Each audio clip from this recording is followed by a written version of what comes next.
Abbiamo già aumentato, adesso è in corso la distribuzione delle nuove unità che sono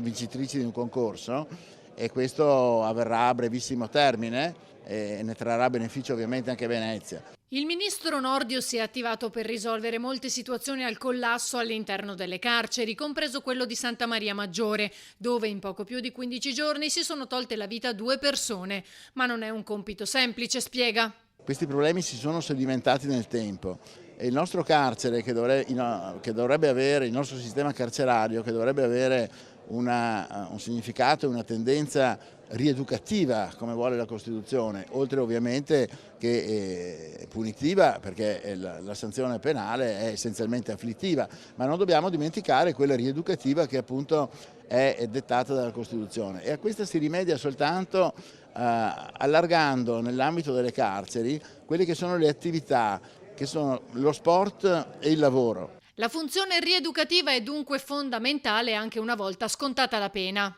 Abbiamo concluso l'altro giorno un accordo con il CNEL proprio per il reinserimento dei detenuti che abbiano appreso in carcere determinate attività. Nel frattempo proseguono le indagini sul suicidio di Bassem Degaci, che dopo aver ricevuto una nuova ordinanza di custodia cautelare in carcere per episodi di spaccio di 5 anni prima, era rimasto da solo nella sua cella di Santa Maria Maggiore per un'ora, nonostante la moglie, dopo averlo sentito in preda alla disperazione, avesse chiamato per 3 volte il penitenziario lanciando l'allarme. L'obiettivo delle indagini è ricostruire i passaggi di quella mattina e capire come mai ci sia stato un buco di un'ora nella sorveglianza in cui Degaci ha portato a Dama ciò che aveva annunciato.